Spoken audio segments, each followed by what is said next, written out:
இயக்குனர் பாக்யராஜ் அவர்கள் மாரடைப்பின் காரணமாக திடீர் மரணம் அடைந்ததை அடுத்து எல்லோரும் தேடிக்கொண்டிருக்கிறார்கள். இதய நோய்கள் குறித்து எவ்வாறு அதிலிருந்து பாதுகாத்து கொள்வது என்பது குறித்து. ஏனென்றால் இந்த உலகம் முழுவதும் திடீர் மரணங்களுக்கு நம்பர் 1 காரணம் இதய நோய்கள் தான். எனவே இந்த வீடியோ A to Z விவரங்களை உங்களுக்காக கொண்டு வருகிறது. இது ஒரு மருத்துவ வீடியோ அல்லாவிட்டாலும் அலசி ஆராய்கிறது இதயம் தொடர்பான பல விவரங்களையும். எனவே ஸ்கிப் பண்ணாமல் பாருங்கள். முதலாவது இதயத்தை தொடர்பாக நீங்கள் அறிந்து கொள்ள வேண்டும் என்றால், இதயம் ஒரு தசை, மிக முக்கியமான தசை எமது உடலில் உள்ள. அது 1,00,000 தடவைகள் வரை ஒரு நாளைக்கு துடிக்கின்றது என்றால் பார்த்துக் கொள்ளுங்கள். 7,500 லிட்டர் வரை இரத்தத்தை உடல் முழுவதும் பாய்ச்சுகின்றது என்றால் பார்த்துக் கொள்ளுங்கள். எனவே இதயத்திற்கு 4 அறைகள் காணப்படும். எமது வீட்டில் உள்ள அறை மாதிரியே 4 அறைகள் உண்டு. வலது மேலறை, வலது கீழறை, இடது மேலறை, இடது கீழறை என்று. இதற்கு ஆங்கிலத்தில் வெவ்வேறு பெயர்கள் உண்டு. இதயம் எப்படி தெரியுமா வேலை செய்கின்றது? உடலில் இருந்து மூச்சு காற்றினூடாக நம்ம ஆக்சிஜனை எடுக்கின்றோம். அது நுரையீரலை சென்றடைகிறது. நுரையீரலில் இருந்து நேரடியாக இதயம் ஆக்சிஜனை பெற்று அதனை இரத்தத்துடன் கலந்து அந்த இரத்தத்தை உடல் முழுவதும் அனுப்பிக்கொண்டே இருக்கின்றது. இந்த இதயம் வேலை செய்வதற்கு மிக முக்கியமானது ஆகும். எனவே இதய தசைகள் தனியாக இரத்தம் வழங்கும் குழாய்கள், இதய தசைகளுக்கு தனியாக இரத்தத்தை வழங்கும் குழாய்களுக்கு கொரோனரி ஆர்டரிஸ் என்று கூறுவாங்க. இந்த கொரோனரி ஆர்டரிஸ் தான் இதய நோய்களுக்கு மிக முக்கியமான காரணம். அது எப்படி என்று பார்ப்போம் தொடர்ந்தும். இப்பொழுது தெரிந்து கொள்வோம் மாரடைப்பு, ஹார்ட் அட்டாக் என்றால் என்ன. மாரடைப்பு இதய நோய்களில் மிகப்பெரிய நோயாகும். ஆனால் மாரடைப்பு மட்டுமே இதய நோய்கள் அல்ல. இது தொடர்பாக பின்னர் பார்ப்போம். இப்பொழுது மாரடைப்பு தொடர்பாக பார்ப்போம். மாரடைப்பு என்றால் கடைசி கட்டம் என்று சொல்லலாம், மிகப்பெரிய கட்டம் என்று சொல்லலாம் இதய நோயில். மாரடைப்பு திடீரென ஏற்பட்டாலும் அது ஏற்கனவே பலரும் தெரியாமலே வளர்ந்து இருக்கும் உடலின் உள்ளே. இதற்கு என்ன காரணம் தெரியுமா? இதயத்திற்கு இரத்தத்தை கொண்டு செல்வது கொரோனரி ஆர்டரிஸ் என்று சொன்னோம் தானே. அந்த ஆர்டரிஸ் அடைபடுவதால், தடுக்கப்படுவதனால் ஆக்சிஜன் கிடைக்காமல் போகின்றது இதயத்திற்கு ஆக்சிஜன் கிடைக்காவிட்டால் இதயம் வேலை செய்ய முடியாது. இதய தசைகள் செயலிழக்கும். இதய தசை இழந்துவிட்டால் இதயம் நின்றுவிடும். இதயம் நின்றால் இரத்தம் கிடைக்காது உடலுக்கு. மூளைக்கு இரத்தம் கிடைக்காது, மரணம் ஏற்படும். ஆகவே மாரடைப்பு உடனடியாக மரணத்தை ஏற்படுத்தும். கொரோனரி ஆர்டரி டிசீஸில் தான் இந்த பிளாக் ஏற்படுகின்றது. உங்கள் வீட்டில் உள்ள ஒரு பைப் அடைத்து விட்டால் தண்ணீர் வராது தானே, அது மாதிரி. சரியா? ஏன் தெரியுமா மாரடைப்பு ஏற்படுகின்றது? மாரடைப்பு கடைசியாக வரும் ஒரு கட்டம் மாதிரி இருக்கலாம். ஆனால் உடனடியாக தோன்றுவது அல்ல, அது டெவலப் ஆகி இருக்கும். முதலாவது கொலஸ்ட்ரால் படிதல். கொலஸ்ட்ரால் இல்லாமல் நம்மளால் உயிர் வாழ முடியாது. இரத்தத்தில் கொலஸ்ட்ரால் கலந்திருக்க வேண்டும் கட்டாயம். ஆனால் கொலஸ்ட்ரால் அதிகமாகும் போது அது கொரோனரி ஆர்டரிஸை கொஞ்சமாக அடைக்க தொடங்கும். அடுத்தது கொழுப்பும் அதில் சேரும், ஃபெட். கொழுப்பும் அதிகமான கொழுப்பு உணவுகளை உண்பதனால் கொழுப்பும் படியலாம். அடுத்தது சிலருக்கு பிளட் கிளாட் எனப்படும் இரத்த உறைவும் காணப்படும். ஏதோ காரணத்தினால் இரத்தம் உறைந்து விடலாம் கொரோனரி ஆர்டரிஸுக்கு உள்ளே. அடுத்தது புகைப்பிடித்தல் நம்பர் 1 காரணமாக இருக்கின்றது இவற்றை ஏற்படுத்த. அடுத்தது சர்க்கரை நோய் இருப்பது, உயர் இரத்த அழுத்தம் இருப்பது, உடல் பருமனாக இருப்பது, உடல் பயிற்சியே இல்லாமல் இருப்பது, நீண்ட காலமாக மன அழுத்தம் காணப்படுவது. அடுத்தது ஜெனட்டிக்ஸ் எனப்படும் பரம்பரை. ஆகவே இந்த முக்கியமான காரணங்கள் இருக்கின்றன மாரடைப்பு ஒருவருக்கு ஏற்படுவது. இப்பொழுது என்ஜைனா என்றால் என்னென்று பார்ப்போம். மாரடைப்பு என்றால் நம்ம கூறினோம் கடைசியாக ஏற்படும் மரணத்தை ஏற்படுத்தும் ஒரு கட்டம், உரிய சிகிச்சை அல்லாவிட்டால் திடீர் மரணத்தை ஏற்படுத்தக்கூடிய ஒரு கட்டம் என்று. அதனை விட அடுத்த கட்டம், அதாவது அதனை விட ஒரு சிறிய ஒன்றுதான், அதற்கு முதலாவது இருக்கும் ஒன்றுதான் என்ஜைனா என்பது. இது என்ஜைனா என்றால் இதயத்திற்கு இரத்தம் தற்காலிகமாக குறைவதால் ஏற்படுகின்ற நெஞ்சு வலி.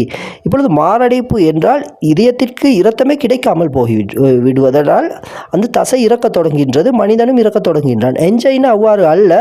அதற்கு பல என்ஜைனாக்கள் வந்துவிட்டு பிறகு அது மாரடைப்பாக மாறலாம். ஆகவே என்ஜைனா என்றால் தற்காலிகமாக இரத்தம் கிடைக்காது. இதனால் மிகப்பெரிய ஒரு நெஞ்சு வலி ஏற்படும். ஓய்வெடுத்தால் இந்த வலி குறையும். ஏதாவது அவர் நடந்து கொண்டிருந்தால், வேலை செய்து கொண்டிருந்தால் பெரிய வலி ஒன்று ஏற்படும். வலி ஏற்படும் போதே என்ஜைனா என்று தெரிந்து கொள்ள வேண்டும். அவர் உடனடியாக ஓய்வெடுக்க வேண்டும், மருத்துவரிடம் செல்ல வேண்டும். இப்படி என்ஜைனா பல முறை ஏற்படும் போது என்ஜைனா என்றால் நெஞ்சு வலி என்று அர்த்தம். மாரடைப்பு அதற்கு அடுத்த கட்டம். இது ரெண்டும் ஒன்று அல்ல. என்ஜைனாக்கள் பல தடவை ஏற்பட்டு விட்டு அது மாரடைப்பை ஏற்படுத்தலாம். மாரடைப்புக்கு முன்பு உள்ள எச்சரிக்கை தான் இந்த என்ஜைனா.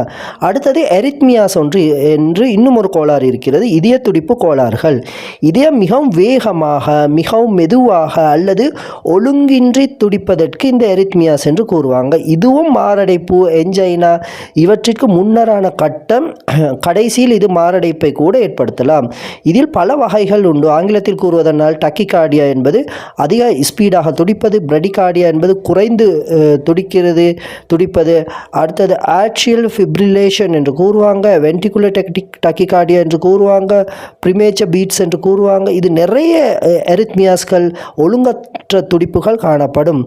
அனைத்தும் எரித்மியாக்களுக்கும் ஆபத்தானவை அல்ல, சில மட்டும்தான் ஆபத்தானவை. சில நேரங்களில் பாதிப்பில்லாமல் எரித்மியாக்கள் கூட காணப்படலாம். இதனை ஒரு பயிற்சி பெற்ற மருத்துவர் தான் அறிய வேண்டும்.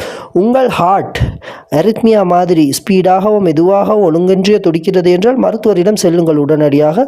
இது சில வேளை ஸ்ட்ரெஸ்ஸின் காரணமாக இருக்கும், அதற்கு வேறு ட்ரீட்மெண்ட் தருவார்கள். இப்படி மாரடைப்பிற்கு முன்னர் எரித்மியாக்கள் வரலாம், என்ஜைனா வரலாம், கடைசியில் மாரடைப்பு வரலாம். மாரடைப்பு உயிரை கொள்ளலாம். நெஞ்சில் மாரடைப்பின் அறிகுறி எப்படி? மாரடைப்பு ஒருவருக்கு வரப்போகின்றது, என்ஜைனா வந்த பிறகு மாரடைப்பு வரப்போகின்றது என்றால் என்ன நடக்கும்? நெஞ்சில் ஒரு வலி, நெஞ்சில் ஒரு மிகப்பெரிய வலி, இடது கையில் வலி தோன்றும், தோள்பட்டையில் வலி தோன்றும், தாடையில் வலிக்கும், முதுகு வலிக்கும், மூச்சு திணறுவார், குளிர்ந்த ஒரு வியர்வை வரும், வாந்தி வருவது மாதிரி இருக்கும், தலை சுற்றல் காணப்படும், திடீரென்று பலவீனம் அடைவார். இந்த எல்லா அறிகுறிகளும் ஒருங்கே தோன்றினால் மாரடைப்பு வருவதற்கு பெரும்பாலான சான்ஸ் இருக்கிறது என்று அர்த்தம். அடுத்தது அமைதியான மாரடைப்பு கூட ஏற்படலாம், சைலண்ட் ஹார்ட் அட்டாக் என்று கூறுவாங்க.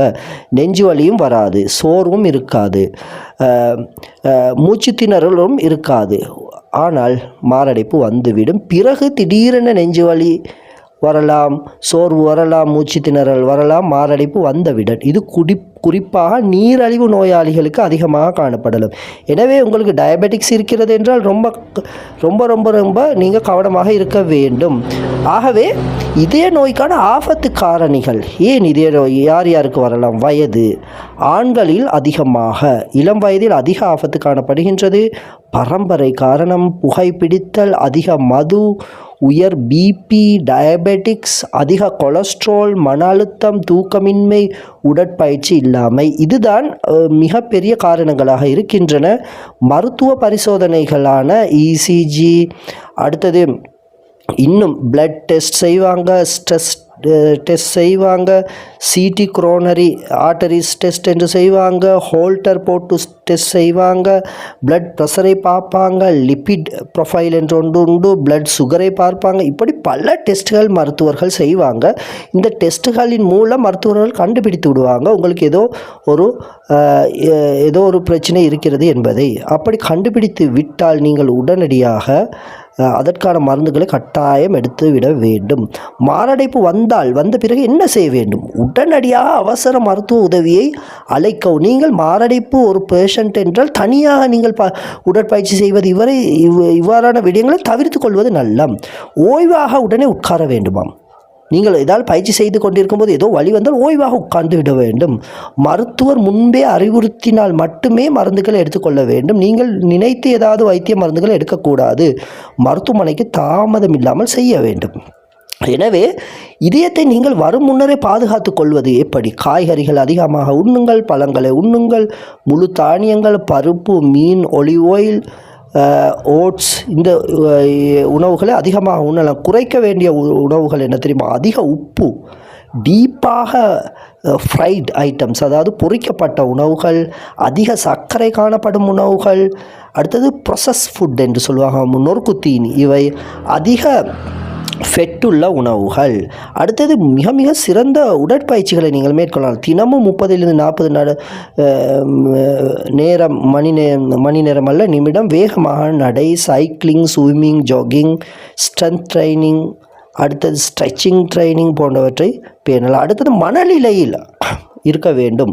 நல்ல மனநிலை இருந்தால் எண்டோபின்ஸ் என்ற ஹார்மோன் சுரக்கும், செரோட்டோனின் சரியாக இருக்கும், டொப்பமைன் சரியாக இருக்கும், ஆக்சிடோசின் என்ற ஹார்மோன் சரியாக இருக்கும். இவை மாரடைப்பை, கொலஸ்ட்ராலை அதிகமாக தடுக்கக்கூடிய நிலைகள் ஆகும். ஆகவே இந்த இரசாயனங்கள் மனநிலையை சரியாக வைத்து கொண்டாலே மாரடைப்பை பாதி குறைக்கலாம் என்பார்கள். தூக்கம் சரியாக வைத்து கொண்டாலே, வாழ்க்கையை சரியாக வைத்து கொண்டாலே, நல்ல பழக்கங்கள், புகைப்பிடிக்க வேண்டாம், மதுவை குறைத்து அருந்தவும் வேண்டாம், தினசரி நடைப்பயிற்சி, 7 மணி நேரம் குறைந்த தூக்கம், உடல் எடையை சரியாக வைத்துக்கொள்வது, பிபி, சர்க்கரை இவற்றை பேணுவது, மன அழுத்தத்தை கட்டுப்படுத்துவது, ஆண்டுதோறும் உடலை பரிசோதனை செய்வது, இவை கட்டாயம் இதய நோய்களிலிருந்து பெரும்பாலும் உங்களை பாதுகாக்கலாம். எனவே இதய நோய்கள் வருவது, அதனை பாதுகாத்து கொள்வது எப்படி, ஏன் வருகின்றன என்ற பல விவரங்களையும் இந்த வீடியோ உங்களுக்கு ஆராய்ந்தது. இது மாதிரியான தொடர்ந்தும் பிரயோசனமான வீடியோக்கள் இந்த சேனலில் தொடர்ந்து வரும். எம்முடன் இணைந்திருங்க. லைக் பண்ணுங்கள், ஷேர் பண்ணுங்கள்.